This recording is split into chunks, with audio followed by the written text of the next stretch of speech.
एक ब्राह्मण को विवाह के कुछ सालों के बाद पुत्र हुआ, लेकिन कुछ वर्षों के बाद बालक की अचानक मृत्यु हो गई।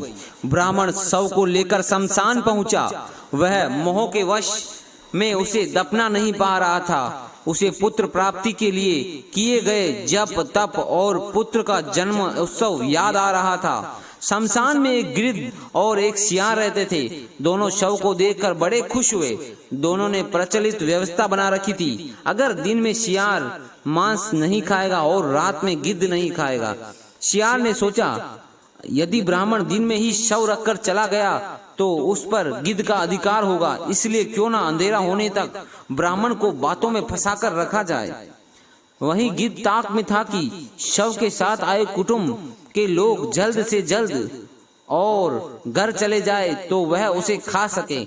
गिद्ध ब्राह्मण के पास गया और उससे वैराग्य की बातें शुरू की। गिद्ध ने कहा, मनुष्य, आपके दुख का कारण यही मोह माया ही है। संसार में आने से पहले हर प्राणी का आयु तय हो जाती है। संयोग और वियोग प्रकृति का नियम है। आप अपने पुत्र को वापस नहीं ला सकते, इसलिए शोक को त्याग कर प्रस्थान करें।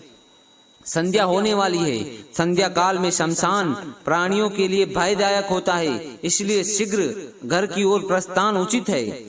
गिद्ध की बातें ब्राह्मण के साथ आए रिश्तेदार को बहुत अच्छी लगी। वे ब्राह्मण से बोले, बालक के जीवित होने की अब कोई आशा नहीं है, इसलिए यहाँ रुकने का क्या लाभ। सियार सब सुन रहा था। उसे गिद्ध की चाल सफल होती दिख रही थी। वह भागकर ब्राह्मण के पास आया। सियार कहने लगा, बड़े निर्दयी हो, जिससे प्रेम करते हो उसके मृतदेह के साथ थोड़ा वक्त नहीं बिता सकते, फिर कभी इसका मुख नहीं देख पाओगे। कम से कम संध्या तक रुककर जी भर देख कर जाओ।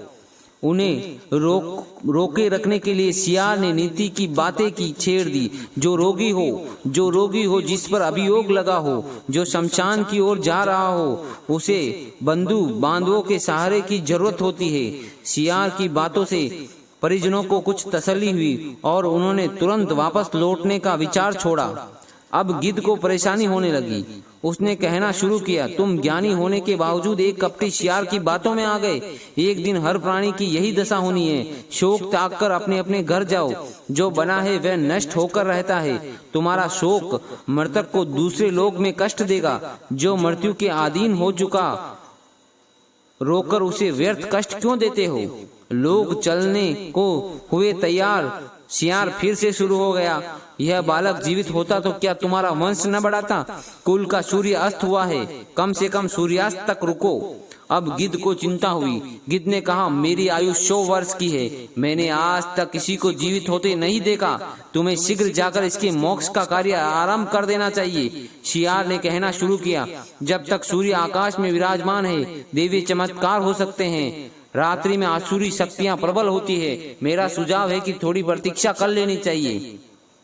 सियार और गिद्ध की चालाकी में फंसा ब्राह्मण परिवार तय नहीं कर पा रहा था कि क्या करना चाहिए। अंततः पिता ने बेटे का सिर गोद में रखा और जोर जोर से विलाप करने लगा। उसके विलाप से शमशान कांपने लगा। तभी संध्या भ्रमण पर निकले महादेव पार्वती वहां पहुंचे। पार्वती जी ने बिलखते परिवारजनों को देखा तो दुखी हो गई। उन्होंने महादेव से बालक को जीवित करने का अनुरोध किया। महादेव प्रकट हुए और उन्होंने बालक को 100 वर्ष की आयु दे दी। गिद्ध और सियार दोनों ठगे रह गए।